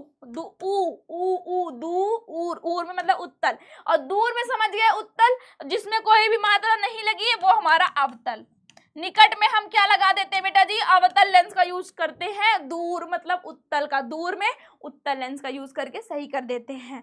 इसमें कंफ्यूजन नहीं होनी चाहिए, क्योंकि यार बेटा ये मैंने अपना ट्रिक याद कराया है। ये मेरे जब सर थे जो मुझे पढ़ाए थे, मुझे आज तक नहीं भूल पाई हूँ मैं। मुझे ये याद है, मतलब कि हाँ भैया दूर में मतलब ऊर मतलब उत्तल लगेगा, और निकट का मतलब अवतल। एक याद है तो ऑलरेडी निकट में मतलब कोई उत्तर या ऊ वाला वर्ड नहीं आ रहा है, तो मतलब कि अवतल। अवतल में कोई मात्रा नहीं आती है ना। तो इससे आप समझ जाना क्या हुआ, दूरदृष्टि दोष को ठीक करने के उचित फोकस लंबाई वाले उत्तल लेंस का उपयोग कर देते हैं, ठीक है, जिसके कारण हमारी वस्तु जो आ रही है वो उत्तल लेंस से अपवर्तन के बाद आंख के निकट आती हुई प्रतीत होती है और अपवर्तित के बाद हमारे रेटिना पे जाके केंद्रित हो जाती है। ये क्लियर है बेटा जी? बताओ भैया, काहे घबरा रहे हो, काहे घबरा रहे हो, हाँ काहे की चिंता हो रही है बेटा जी जब करिश्मा मैम आपके साथ खड़ी हैं?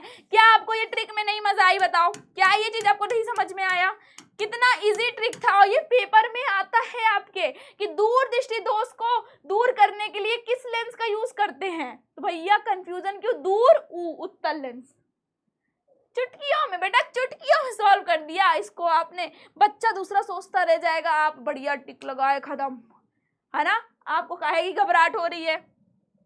चलो अब आगे बढ़ते हैं। अब बात आ गई जरा दृष्टि दोष की। जरा दृष्टि दोष क्या है ये देखते हैं। तो जरा दृष्टि दोष क्या होता है? जैसे बुढ़ापा आ गया ना, धीरे धीरे जैसे जैसे आपकी एज बढ़ती जाती है तो उसमें उम्र बढ़ने के साथ साथ हमारी मांसपेशियां कमजोर होने लगती हैं और कमजोर होने के कारण क्या होता है आपको स्पष्ट रूप से नहीं दिखाई देता क्योंकि लेंस बढ़ना छोटा घटना नहीं हो पाता। तो क्या होता है जिसके कारण व्यक्ति दूर या पास दोनों ही चीजों को स्पष्ट रूप से नहीं देख पाता। तो जरा दृष्टि दोष का कारण क्या हो जाता है बेटा जी? जरा दृष्टि दोष में मांसपेशियों की ताकत और कमी आती है। आंख के लेंस को लचीलापन में कमी के कारण होता है ना। आंख लेंस में लचीलापन आ गया एकदम से तो वो छोटा बड़ा नहीं हो पाता, है ना। तो उससे फिर हमारा एकदम क्लियर रेटिना में इमेज नहीं बन पाती, कभी दूर कभी पास बन जाती है। तो जिसके कारण होता है कि आंख का समायोजन क्षमता भी एकदम हमारी कम हो जाती है। तो इसी दोष के कारण वस्तु का प्रतिबिंब रेटिना पर केंद्रित ना होकर रेटिना के पीछे या फिर आगे हमारा बनता रहता है, जिसके कारण वस्तु हमको स्पष्ट रूप से नहीं दिखाई देती। तो करते क्या है इसके लिए सुधार के लिए द्विफोकसी लेंस का उपयोग किया जाता है। मतलब द्विफोकसी समझ रहे हो? एक उत्तल और एक उत्तल, एक अवतल और उत्तल, दोनों का अवतल और उत्तल लेंस का यूज किया जाता है। क्या करते हैं?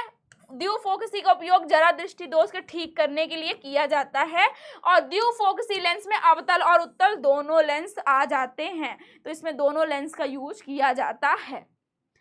प्रकार में देखा होगा आपने, पढ़ा था, उसमें था। अब बात करते हैं मोतियाबिंद और वर्धानता की। कुछ लोगों को कलर में भेद नहीं समझ में आता है। कलर भेद मतलब उसको लाल नीला एक ही दिखता है ना, मतलब कलर में रंगों में भेद नहीं कर पाता तो उसको वर्धानता की प्रॉब्लम हो जाती है, तब उसको कलर भेद नहीं समझ में आता। तो मोतियाबिंद देखते हैं। मोतियाबिंद एक आंख की बीमारी है जिसमें लेंस धुंधला हो जाता है और फिर दृष्टि कमजोरी आ जाती, दृष्टि कमजोर हो जाती है, जिससे इसका मुख्य कारण उम्र बढ़ना होता है। जिस समय मुख्य उम्र क्या होती है? हमारे उम्र बढ़ना होता है और इलाज में सर्जरी द्वारा कृत्रिम लेंस लगा दिया जाता है। जब इसका इलाज होता है तो इसमें कृत्रिम लेंस लगा देते हैं क्योंकि भैया लेंस ही धुंधला है तो तुमको चित्र थोड़ी ना दिखाई देगा। तो इसकी वजह से सर्जरी द्वारा क्या कर देते हैं बेटा जी? कृत्रिम लेंस लगा दिया जाता है और समय पर इलाज इसका जरूरी होता है, वरना नहीं तो अंधापन हो जाता है इंसान। भाई लेंस ही हमारा धुंधला है और अगर समय पे इलाज नहीं कराओगे तो भैया अंधापन जैसा फिर अंधे हो जाओगे। तो ये वर्धानता क्या हो गया? या वर्धानता में क्या होता है? यह एक ऐसा दोष होता है जिसके कारण मनुष्य कुछ निश्चित रंगों में अंतर नहीं कर पाता है। कुछ रंग होते हैं उसमें रंग भेद नहीं कर पाता है और वर्धानता के नेत्रों में उन शंकु सेलों की कमी होती है जो रंगों के लिए सुग्राही होते हैं। कुछ ऐसे छोटे सेल्स होते हैं शंकु के जो कि हमारे रंगों में सुग्राही होते हैं और यह दोष के एक आनुवांशिक दोष है, जन्मजात होता है बेटा जी। ये वाला जो दोष है जन्मजात होता है ना, पहले से होता है तथा इसके कोई उपचार नहीं होता है।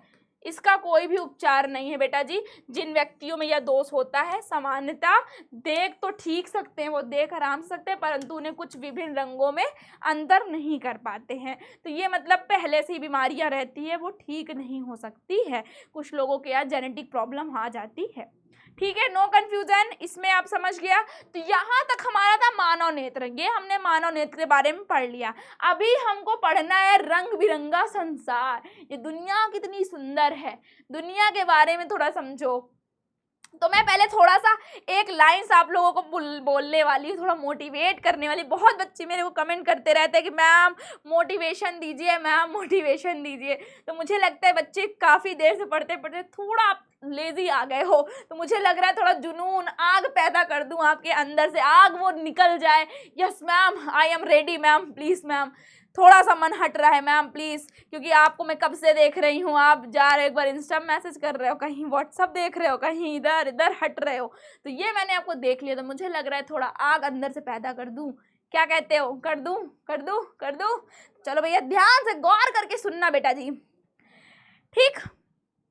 यही जज्बा रहा तो मुश्किलों को हल भी निकलेगा, यही जज्बा रहा तो मुश्किलों का हल भी निकलेगा।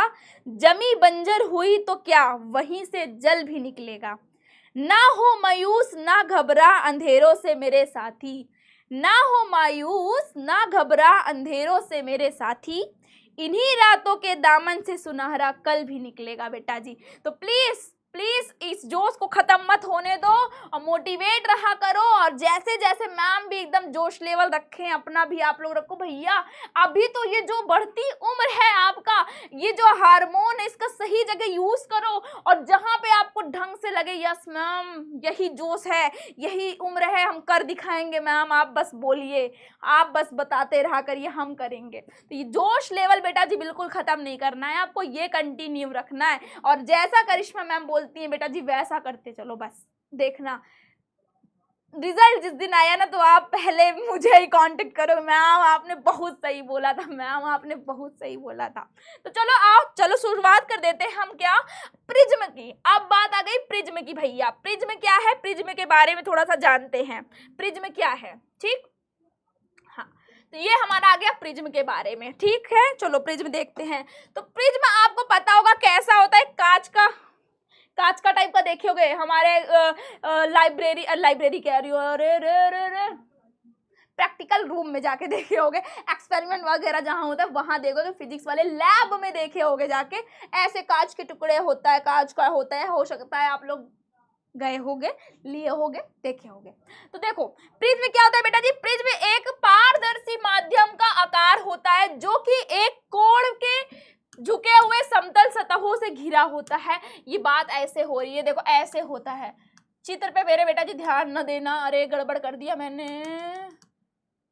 ऐसा कुछ होता है ना, ऐसा करके, हाँ सही तो है, ठीक ठाक है, ठीक ठाक है, ठीक ठाक है बेटा जी, थोड़ा सा समझ लो, ऐसा करके होता है। तो प्रिज्म क्या होता है, प्रिज्म समरूप एक कांच का टुकड़ा जो एक एंगल पे झुका होता है। ये देखो कोई ना कोई एंगल पे झुका होता है दो समतल पृष्ठ से, ये देखो ये समतल पृष्ठ है, उधर साइड एक होगा, एक इधर साइड होगा, तो ये 3D है हमारा, दिख नहीं रहा है एक साइड का। तो ये समतल पृष्ठ से दो ऐसे सतहों से झुका होता है, घिरा होता है। अपवर्तक पृष्ठ किसे बोलते हैं बेटा जी, तो जहां से हमारे प्रकाश, जो भी समतल सतह होता है, ये देखो जो हमारा ये समतल सतह है, ये जो हमारा समतल सतह है ना, तो जहां से प्रकाश इंटर करती है, जहां से हमारा प्रकाश का अपवर्तन होता है, उसे ही बोला जाता है अपवर्तक सतह, ठीक है। फिर बात आ गई अपवर्तक कोण की बेटा जी। तो अपवर्तक कोण क्या हुआ हमारा, अपवर्तक सतहों के बीच बनने वाले कोण को ही प्रिज्म कोण कहते हैं। ये यहाँ पे जो दोनों के बीच में एक एंगल, जिस एंगल पे ये दोनों मैच हुए हैं, कोई ना कोई एंगल बना है, उनके बीच के कोण को प्रिज्म कोण कहा जाता है। और प्रिज्म कोण को अपवर्तक कोण भी कहते हैं, प्रिज्म कोण को ही अपवर्तक कोण कहते हैं। और एक आदर्श प्रिज्म का प्रिज्म कोण 60 डिग्री होता है, जिसका डिग्री नीचे, डिग्री 60 डिग्री के नीचे होता है, या एक जो रियल प्रिज्म होता है उसका एंगल हमेशा 60 डिग्री कोण ही होता है। अपवर्तक कोण की बात करें बेटा जी, तो अपवर्तक कोण क्या हो गया, तो दो अपवर्तक सतहों से मिलने वाले कोण को, ये देखो ये जहां पे मिल रहा है, ये देखो ये जो मिल रहा है, ये जो कोण है, इस कोण को क्या बोला जाता है, अपवर्तक कोण बोला जाता है। बात आ गई प्रिज्म का आधार। तो आधार, इस जो कोण है यहाँ का आधार, इसके सामने वाली सतह को बोला जाता है आधार। ये बेटा जी, तो अपवर्तक किनारे की विपरीत सतह का प्रिज्म का आधार कहा जाता है, जो उसके जस्ट सामने आधार बेस होता है उसे बोला जाता है बेटा जी प्रिज्म का आधार, ठीक है। अब बात आ गई भैया प्रिज्म का अपवर्तन कैसे होता है। प्रिज्म का अपवर्तन समझ लो, अपवर्तन समझ लो, ठीक है। पहले आई थी, मुझे लग रहा है कि एक डायग्राम के द्वारा समझा दूं आपको। हमने ले लिया एक प्रिज्म, हमने ले लिया, इस कलर से नहीं लूंगी, अरे अरे अरे, अगर तूने मेरे से गेम खेला, हाँ गेम खेल रहे हो, हाँ ये हमने एक प्रिज्म ले लिया, ठीक है भैया हमने ले लिया मैम प्रिज्म। अब क्या किया, हम इसमें एक रे भेजेंगे, है ना। क्या करेंगे, कोई प्रकाश की किरण आई, आ गई बेटा जी, आ गई, टकराई, है ना, चिकना सतह है, टकराने के बाद इसको जाना कैसे था बेटा जी, सीधा जाना था, सीधा जाना था, बट सीधा जाना था, क्या हुआ, ये ऐसे हो गई, है ना, टकरा के सीधा जाना था, बट सीधा तो जाएगी नहीं, क्या, क्योंकि माध्यम चेंज हो गया, ये हमारा एयर था, ये हमारा कांच है, तो क्या हुआ, ये माध्यम से फिर सीधा चली गई, ठीक है, हमारे क्या हो गया, सीधा इसको जाना था, सीधा ना जाके इधर हो गई। अब क्या, इस कांच वाले में से बाहर भी तो जाएगी, क्या करेगी, बाहर जाएगी, इसको जाना क्या चाहिए था बेटा जी, सीधा जाना था, लेकिन ये कैसे जाएगी, अब ऐसे निकल जाएगी, ठीक है। तो अब बताओ, अब क्या करेंगे, अब क्या करेंगे, समझो समझो, इस पे अभिलंब खींचो बेटा जी, अभिलंब खींचो, तो अभिलंब हमारा क्या हो जाएगा, ये अभिलंब हो गया, ये क्या हो गया, अभिलंब हुआ, अभिलंब है कि नहीं है, ये अभिलंब है कि नहीं है बेटा जी, आप बताओ, अभिलंब है। अब क्या करेंगे हम, अभिलंब है ये, अब क्या है, ये जो आई किरण, ये अभिलंब और बीच की ये आपतित किरण बना हमारा, दिख रहा है ग्रीन कलर, दिख रहा है, थोड़ा ग्रीन तो नहीं, लाओ मैं रेड कलर यूज कर लेती हूँ, ये हमारा क्या हुआ, आपतित किरण हुआ, और जो गई निकल कर ये हमारा एंगल आर बना रही है इधर, इसीलिए इसके अकॉर्डिंग क्या हो जाएगा, हमारा आपतित किरण ये हो जाएगा, ये हमारा अभिलंब वाला हो जाएगा, है ना। और अगर हम इस रे को बेटा जी, इस वाले को भी पीछे बढ़ाएं, इसको भी पीछे बढ़ाएं, इसको भी, तो ये किसी ना कहीं पॉइंट में कट कर रहे हैं, क्या कर रहे हैं बेटा जी, कहीं ना कहीं कट कर रहे हैं, कर रहे हैं कि नहीं। तो ऐसे हमारा यहाँ पे इसको एक रे से मतलब पैरेलल करेंगे तो ये दूसरे वाले में जाता है, ऐसे हमारा यहाँ पे प्रिज्म में अपवर्तन होता है, क्या होता है, प्रिज्म में अपवर्तन होता है। तो ये डायग्राम में ऐसे समझोगे आप, क्या लिखा हुआ है यहाँ समझना, ठीक है। जब श्वेत प्रकाश प्रिज्म में प्रवेश करता है, जब कोई प्रकाश की किरण हमारे किसमें, प्रिज्म में प्रवेश करती है, तो अपवर्तित से मुड़ जाती है, जैसा कि उसको जाना सीधा था बट मुड़ गई। प्रिज्म में प्रवेश करने के बाद प्रवेश का हमारा जो प्रकाश का वेग होता है वो बदल जाता है, और जिससे वह दिशा भी अपने बदल लेता है, ठीक है।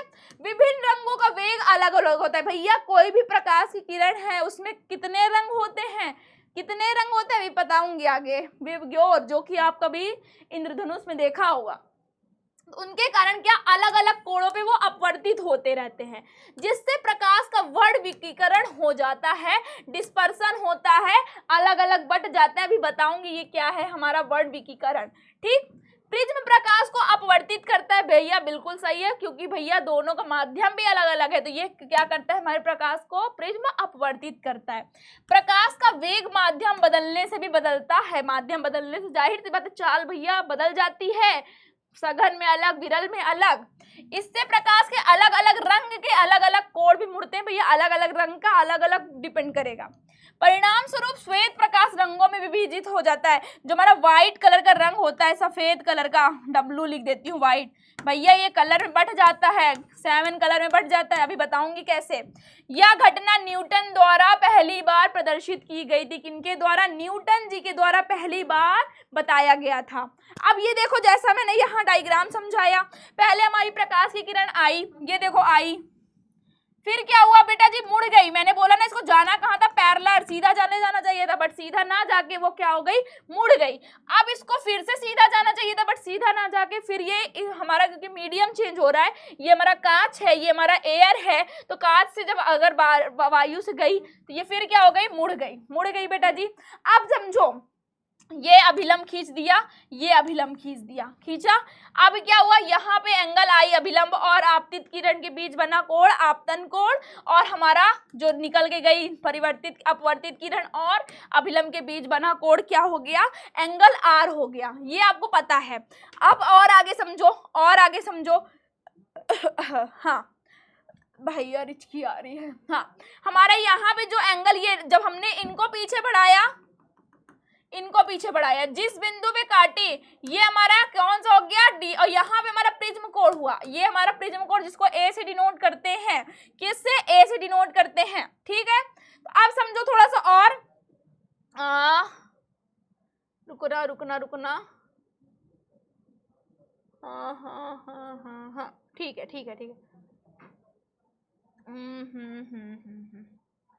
ये आ गए भाई। चलो आप देखते हैं क्या है।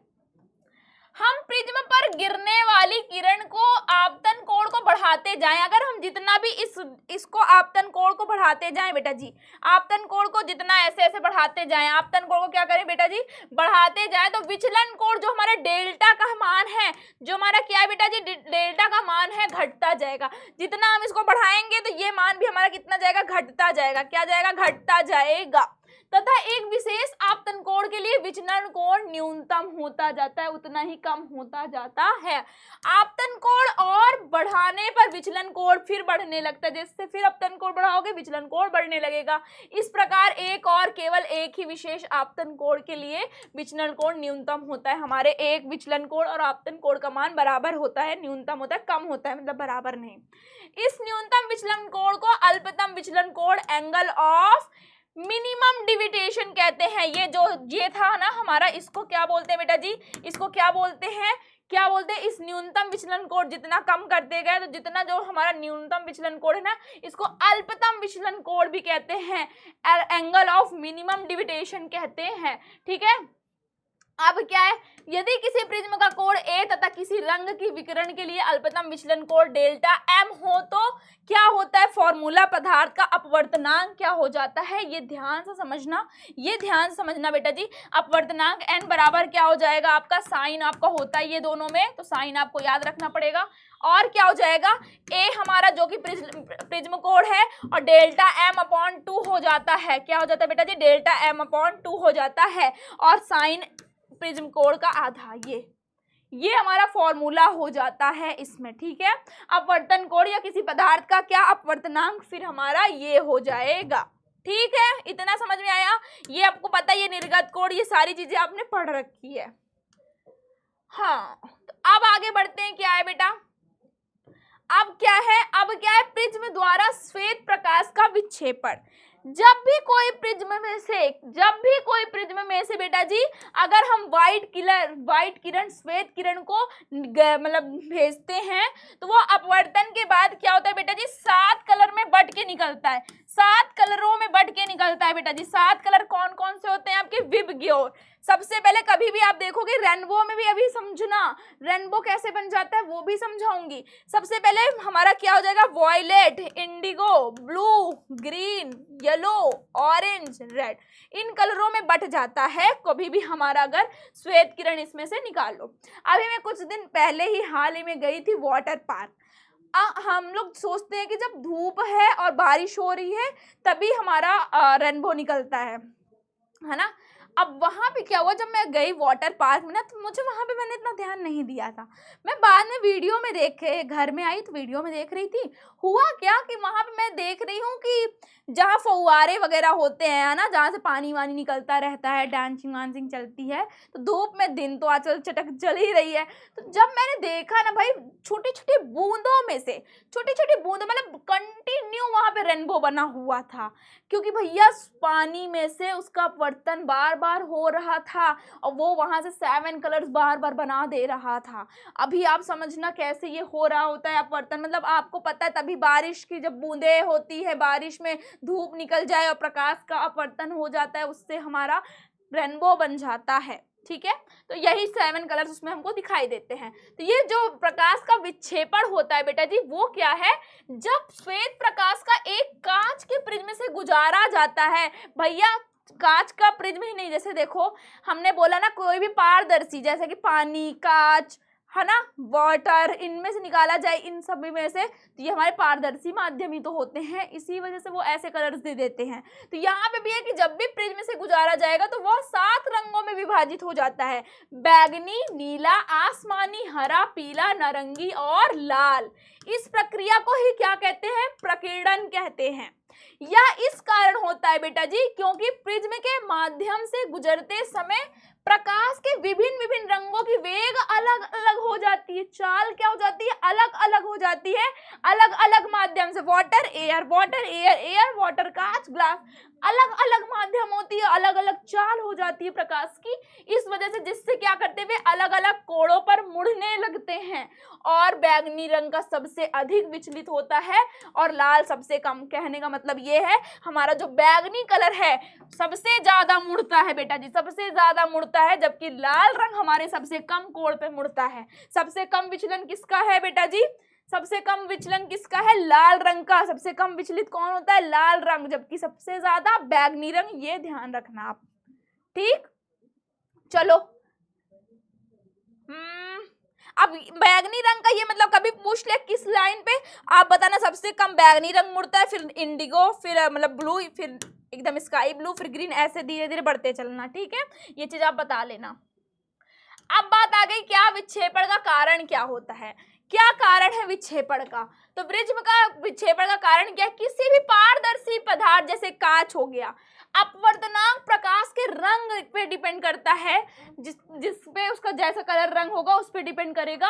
अपवर्तनांक जितना उसका अधिक होगा, जितना ज्यादा अपवर्तनांक अधिक होगा, उतना प्रकाश की किरण को वो विचलन करेगा, उतना ही विचलन करेगा।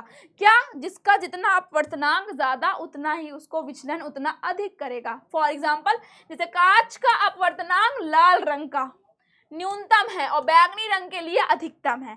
लाल रंग जैसे जो कांच है ना, कांच में सबसे ज्यादा क्या होगा? लाल रंग का अपवर्तनांक कम है हमारा। जैसा अभी ये देखो, कांच में क्या है बेटा जी? लाल रंग का अपवर्तनांक कम है ना, जबकि क्या है? बैंगनी रंग का सबसे ज्यादा होता है। जिसका जितना विचलन अपवर्तनांक उतना ज्यादा।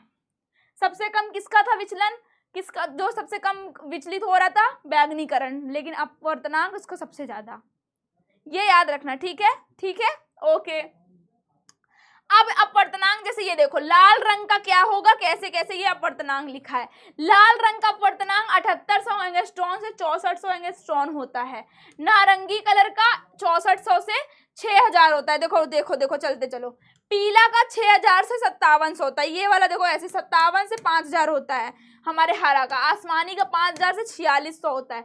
नीला का 4600 से 1800 होता है और ये हमारा 4300 से 4000 होता है बैंगनी रंग का। तो ये आप याद कर लेना थोड़ा सा, है ना, ध्यान देने वाली बात है। अब भैया आगे बढ़ा जाए, थोड़ा थोड़ा आगे बढ़ते हैं।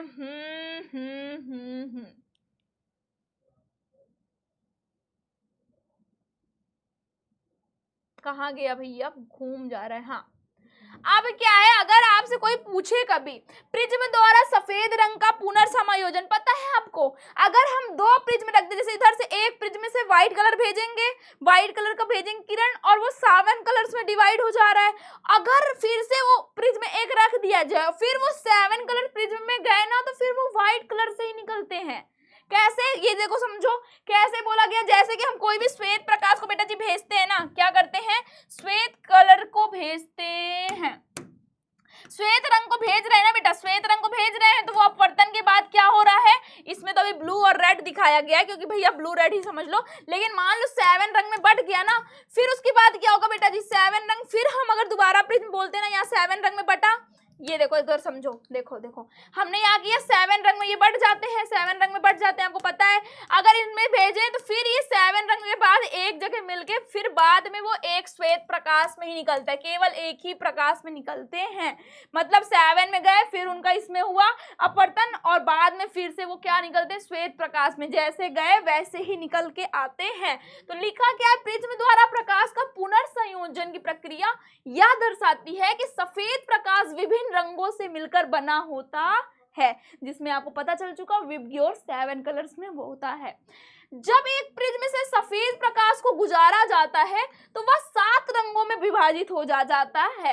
यदि इन विभाजित रंगों को एक दूसरे प्रिज्म में से फिर से हम क्या करें? भेजें, इनका स्वतः हम अपवर्तन कराएं, तो क्या हो जाता है बेटा जी? ये पुनः मिलकर सफेद प्रकाश रंग का निर्माण कर देते हैं। इस क्रिया को प्रकाश का पुनर्संयोजन बोला जाता है। ये भी सबसे पहले किसके द्वारा बताया गया? न्यूटन जी के द्वारा सिद्ध कर दिया गया है। न्यूटन जी को नहीं भूलना है, न्यूटन जी को लेकर साथ में चलना है। न्यूटन जी साइंस में बिल्कुल भी गायब नहीं हो सकते हैं, तो न्यूटन जी को तो आपको याद रखना पड़ेगा बेटा ना। कितना इजी नाम है, अच्छी बात है, कोई और नहीं आया। हाँ हाँ, तो अब समझना है कुछ कारण। अब आप समझो इंद्रधनुष वाला कारण। सबसे पहले आप समझो इंद्रधनुष वाला। इंद्रधनुष वाला क्या है?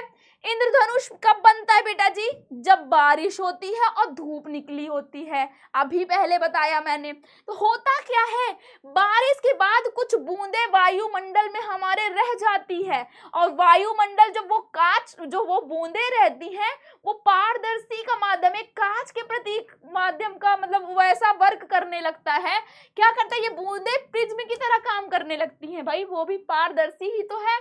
और जब प्रकाश की किरण कहां से गुजरती है, उस बूंद से गुजरती है, तब क्या होता है बेटा जी, रंग का विश्लेषण कर लिया जाता है, और वो क्या करते हैं भैया, पूर्ण आंतरिक परावर्तन हो जाता है वहां से। और पूर्ण आंतरिक परावर्तन के बाद वो जो प्रकाश की किरण होती है, किसके, वायु से भाई, वायु से वाटर में होती है कि नहीं, वायु से हमारे पानी में प्रवेश करती है, और पानी में जैसे ही प्रवेश करी बेटा जी, वो क्या कर देती है, एक प्राकृतिक संकेंद्रित वृत्ताकार स्पेक्ट्रम बन जाता है। आपको पता है जो ये रेनबो बन रहा है बेटा जी, ये रेनबो जो बन रहा है ना, आपको तो आधा दिखाई दे रहा है, लेकिन ये पूरा संरचना गोला टाइप बनता है। कैसा बनता है, गोला टाइप, पूरा एक वृत्तीय केंद्रीय टाइप बनता है।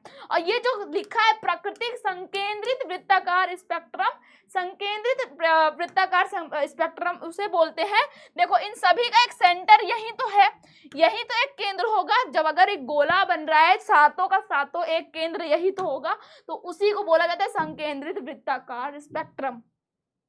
इंद्रधनुष में बाहरी चाप का रंग लाल होता है, जो सबसे बाहरी वाला होता है वो लाल होता है, और सबसे अंदर वाला बेटा जी बैंगनी होता है। और इसी से हमारा क्या बन जाता है, इंद्रधनुष बन जाता है। आज से नहीं बोलना कुछ भी, हाँ मैम आज तो हम जान गए हैं इंद्रधनुष ऐसे बनता है ना।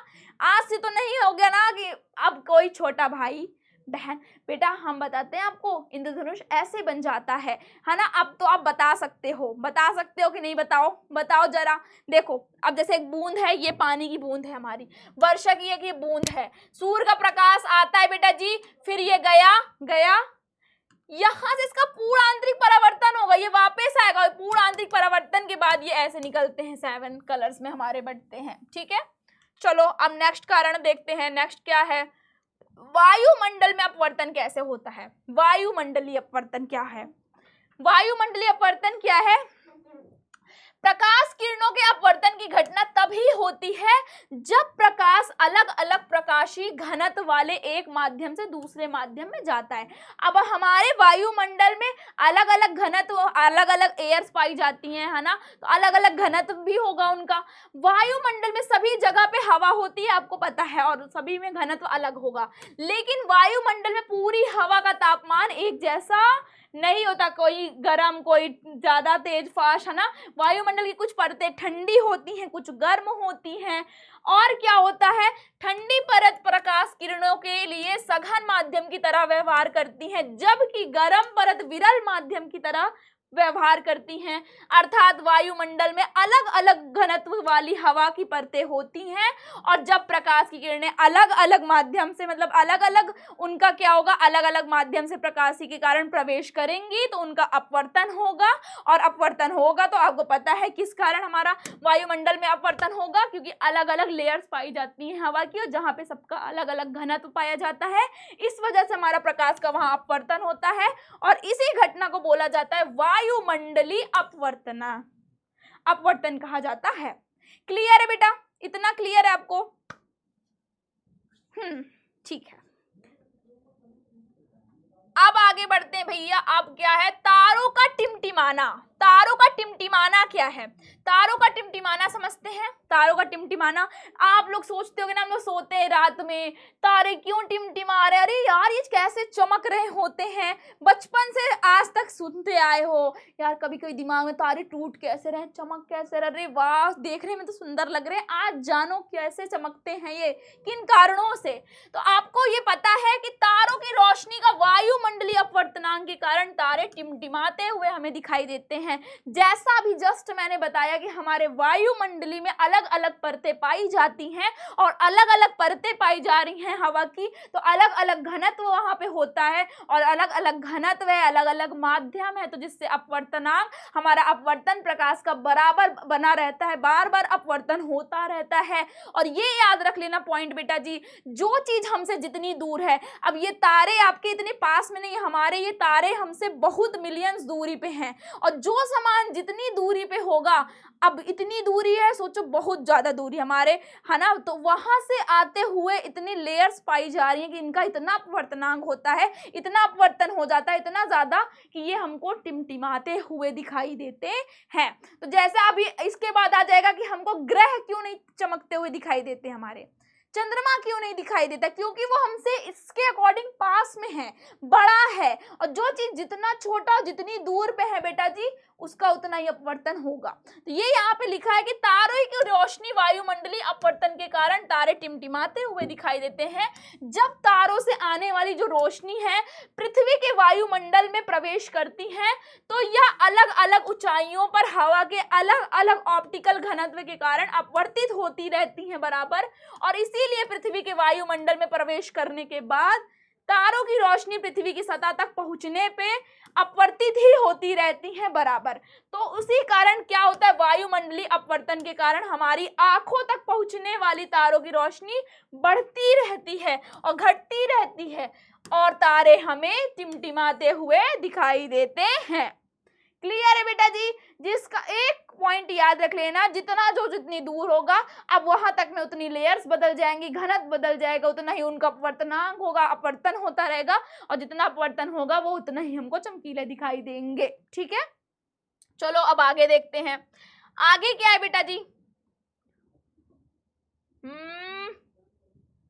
अग्रिम क्या है हमारा? सूर्योदय और विलंबित सूर्यास्त।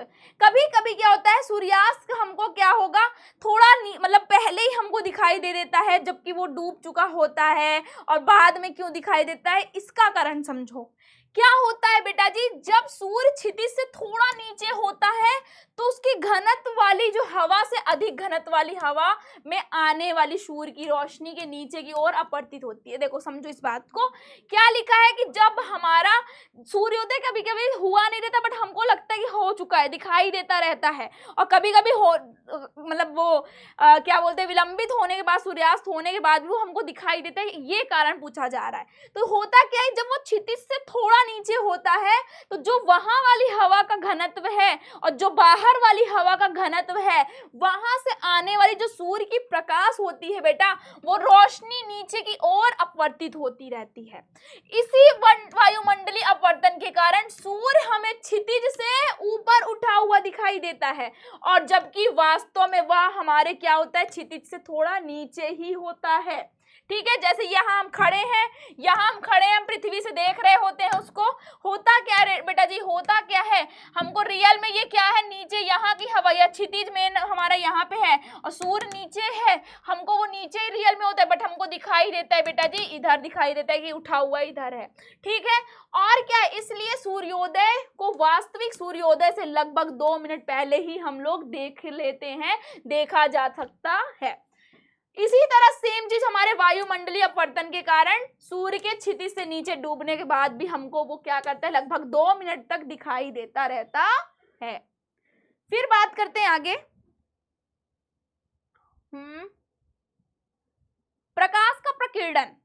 प्रकाश का प्रकीर्णन क्या होगा, प्रकीर्णन समझते हैं अब। तो जब किसी ऐसे माध्यम से, जब किसी ऐसे सूक्ष्म कण होते हैं, जैसे हमारे वायुमंडल बहुत कण पाए जाते हैं, तो जब कोई छोटे से छोटे सूक्ष्म कण, जब प्रकाश किसी ऐसे माध्यम से गुजरता है जिसमें धूल धक्कड़, मतलब धूल वगैरह, हवा वगैरह, है ना, आदि के सूक्ष्म कण मौजूद होते हैं, तो जब वहां से वो गुजरता है तो कुछ भाग उनके कणों द्वारा सभी दिशाओं में बिखेर देता है। प्रकाश क्या करता है, प्रकाश को वो जो कण होते हैं बिखेर देते हैं अलग अलग दिशाओं में, और यही घटना को बोला जाता है बेटा जी प्रकाश का प्रकीर्णन बोलते हैं इनको। जैसा कि लॉर्ड रैले जी के अनुसार बोला गया है कि यदि माध्यम के कणों का आकार प्रकाश की तरंग दैर्घ्य से छोटा है, अगर हमारे किसी माध्यम के कण का आकार क्या है बेटा जी, प्रकाश की तरंग दैर्घ्य से छोटा होगा तो प्रकाश के प्रकीर्णन की मात्रा प्रकाश की तरंग दैर्घ्य के चतुर्थ घात के व्युत्क्रमानुपाती होगा। मतलब जो प्रकीर्णन होगा बेटा जी, जो हमारा प्रकीर्णन होगा वो क्या हो जाएगा बेटा, क्या होगा, व्युत्क्रमानुपाती होगा। हमारे तरंग दैर्घ्य को बेटा जी लैम्डा से दिखाया जाता है, तो इनके चतुर्थ घात के क्या हो जाएगा, व्युत्क्रमानुपाती होगा।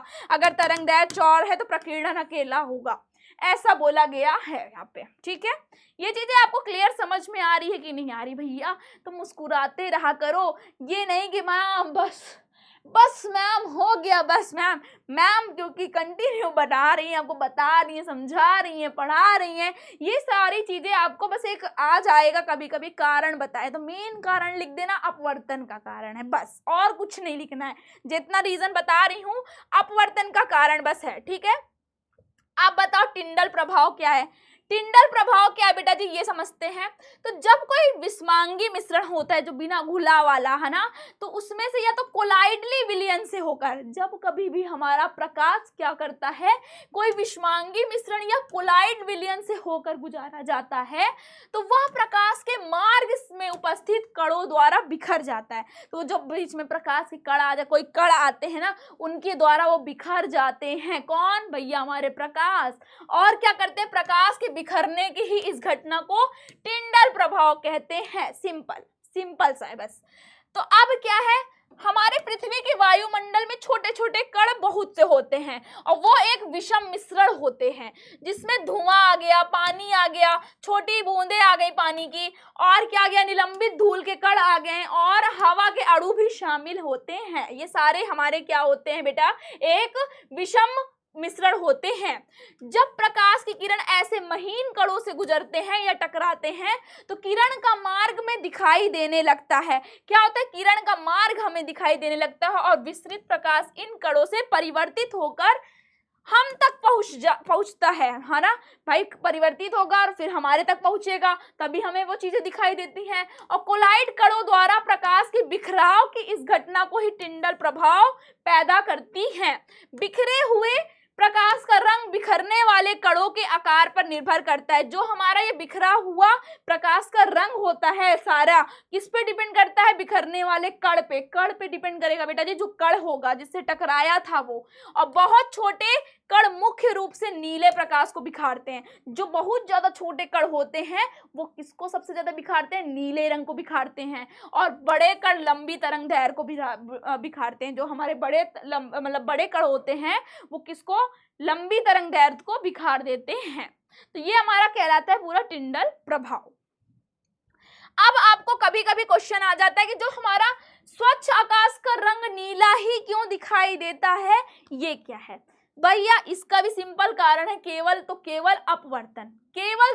अपवर्तन होता है। समझो, वायुमंडल में फिर वही बात आ गई, महीन धूल कण पाए जाते हैं, गैस के अणु पाए जाते हैं, परमाणु मौजूद होते हैं, और जब सूर्य की रोशनी वायुमंडल से होकर गुजरती है तो वह धूल के कणों द्वारा बिखर जाती है। और जस्ट अभी बताया, जितने छोटे कण होंगे वो किसको बिखारते हैं, नीले रंग को बिखारते हैं। और ये क्या करते हैं बेटा जी, नीले और बैगनी रंग का प्रकीर्णन, लाल रंग जो कि नीला और हमारा बैगनी रंग का प्रकीर्णन क्या होता है, सबसे ज्यादा झुकता है नीला और बैगनी कलर कोण पे, जबकि हमारा लाल रंग बिल्कुल बहुत कम झुकता है। तो ये लाल ऑरेंज तक तो हो ही नहीं पाता, उसका विचलन ही नहीं हो पाता है। तो होता केवल किसका है, नीला और बैगनी रंग का प्रकीर्णन होता है। तो होता क्या है, लगभग 16 गुना अधिक हो जाता है किसका बेटा जी, नीले और बैगनी रंग का। तो जिसकी वजह से इसीलिए हमको नीला और बैगनी प्रकाश का चारों ओर बिखार देता है, और इसी कारण हमको हमारी आंखों तक कौन सा कलर केवल पहुंचता है,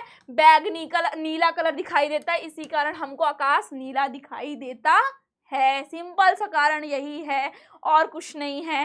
और एक समझो, अब एक और कारण होता है कि खतरों में केवल लाल रंग का यूज ही क्यों करते हैं बेटा, जैसा कि अभी पढ़े हो, हमारा सबसे कौन कम एंगल पे झुकता है, सबसे ज्यादा कम प्रकीर्णन किसका होता है, लाल रंग का होता है कि नहीं होता है? तो क्या होता है, लाल प्रकाश की तरंग दैर्घ्य अन्य रंगों की अपेक्षा क्या होती है, ज्यादा होती है, दूर तक दिखाई देता है, जिसके कारण लाल प्रकाश का प्रकीर्णन सबसे कम होता है और इसलिए इसे अधिक दूरी तक देखा जाता है लाल रंग को, और यही कारण होता है खतरे के संकेत के लिए लाल रंग का उपयोग किया जाता है। केवल यही मेन कारण है, क्योंकि भैया लाल रंग का प्रकीर्णन सबसे कम होता है। सबसे कम कोण पे कौन झुकता है? हमारा लाल रंग। और इसी वजह से हमेशा अभी तक तो अब सिग्नल वगैरह में लाल यूज करते हैं, लेकिन पहले लाल झंडी का कलर का यूज करते थे रेलगाड़ियों वगैरह में, क्योंकि वो दूर से हमको दिखाई दे देता है।